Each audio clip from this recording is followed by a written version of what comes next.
Selamat siang Bapak dosen, selamat siang teman-teman. Perkenalkan, nama lengkap saya Florida Agatha Lodan dengan NIM 2003030012, kelas A, semester 3, jurusan Sosiologi, Fakultas Ilmu Sosial dan Ilmu Politik, Universitas Nusa Cendana Kupang. Pada kesempatan ini, saya akan mereview buku kelima dari mata kuliah Metode Penelitian Sosial. Pada buku kelima ini berjudul Heritage Government, kita akan membahas mengenai beberapa bab. Langsung saja kita mulai pada bab pertama. Pada bab pertama ini kita akan membahas topik mengenai proyek government. Sebuah enigma sosiologi. Erving Goffman adalah salah satu yang paling luar biasa di abad ke-20 praktisi ilmu sosial, seorang sosiologi yang diakui secara universal untuk bakatnya yang luar biasa. Lama setelah kematiannya, pada tahun 1982, penyebutan sederhana dari kata Goffman sudah cukup untuk menandakan bukan hanya materi pelajaran, tetapi juga sikap yang sangat khas dan sikap analitis terhadap dunia sosial.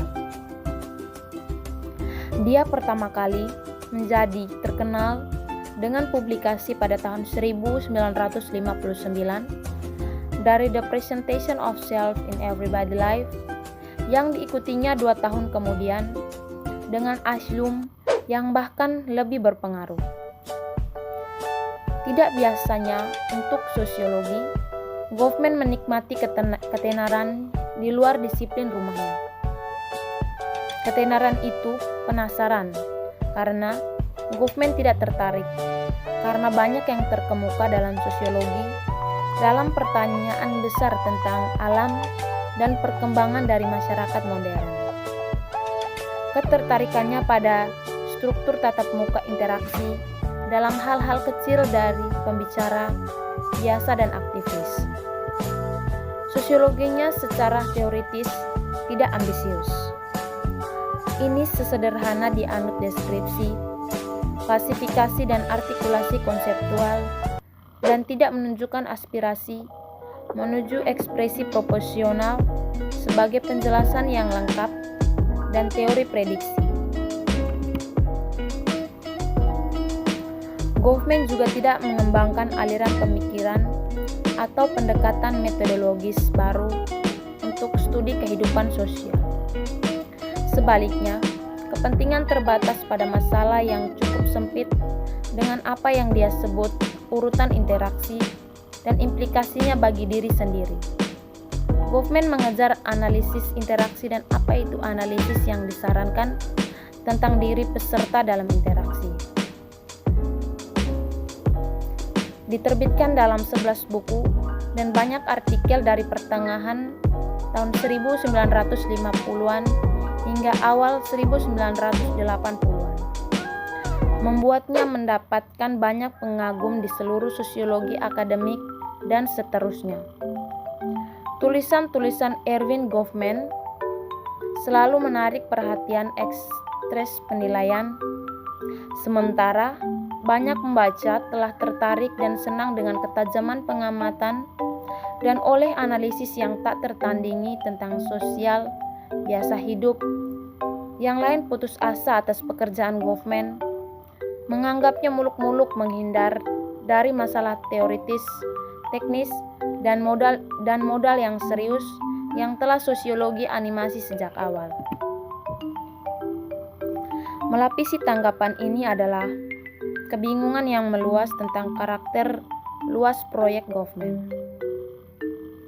yang secara substansi, pendekatan, dan detailnya sama sekali tidak mirip bentuk utama pekerjaan sosiologi yang dipraktikkan di tengah-tengah abad ke-20.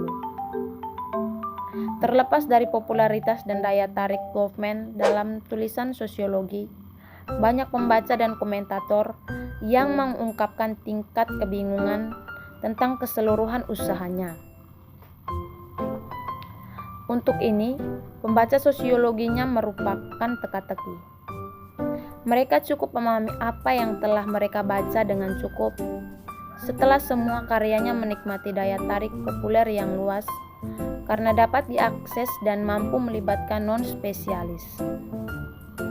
Tetapi, pembaca sering mengalami kesulitan dalam menangkap titik langsung atau lebih besar dari itu semua atau dalam menemukan pekerjaan dalam perspektif yang lebih luas dan perdebatan sosiologi dan manusia ilmu pengetahuan.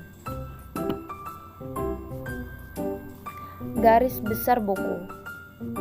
Dari mana pandangan dunia sosiologi Goffman yang unik berasal? Ketika Goffman asli, penting untuk diingat, itu sosiologinya tidak muncul begitu saja. Bab 2 menelusuri tahap pertama pengembangan ide-ide Goffman melalui karyanya yang paling awal, tulisan untuk disertai doktornya perilaku komunikasi di pulau.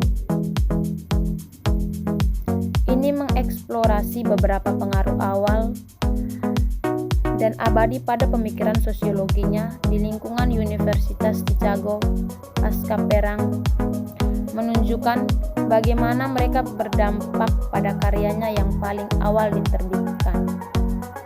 Dalam membuat sketsa Goffman, sosiologi embrionik, beberapa pengaruh kunci dan abadi dan tradisi yang membentuk ide-idenya menjadi legal.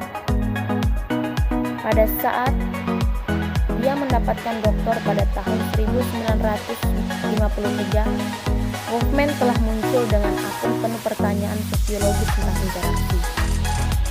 4 bab berikut mengkaji substansi sosiologi, dimulai dengan garis besar elemen dasar atau unit interaksi tatanan yang sebagian besar berisi tulisan-tulisan yang diterbitkan dalam dekade atau lebih setelah disertasi Goffman. Bab berikutnya membahas bagaimana gagasan tentang bingkai merevitalisasi sosiologi Goffman, kemudian memperdalam perspektifnya untuk mengakomodasi kekhawatiran yang lebih sepenuhnya berdasarkan pengalaman tentang perasaan kita tentang realitas.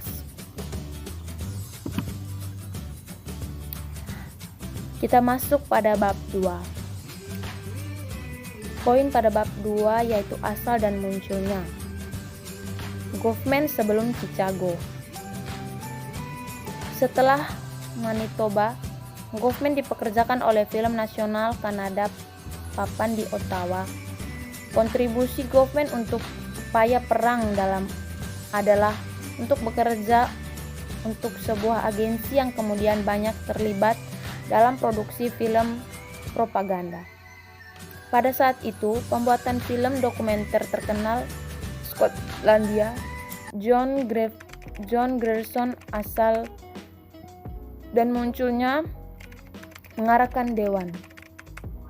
Sementara tugas Goffman terutama tingkat rendah dan rutin untuk mengirim dan persiapkan style file dari majalah. Dia tidak bisa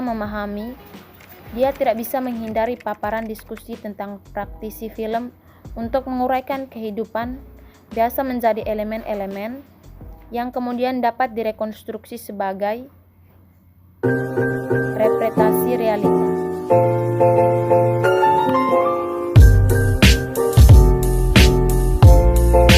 Hart dan Australia telah benar-benar menyerap perspektif Durkheimia dari Radcliffe Brown University of Science pada akhir 1920-an dan melamar itu untuk bahan kerja lapangan di antara di Australia Utara.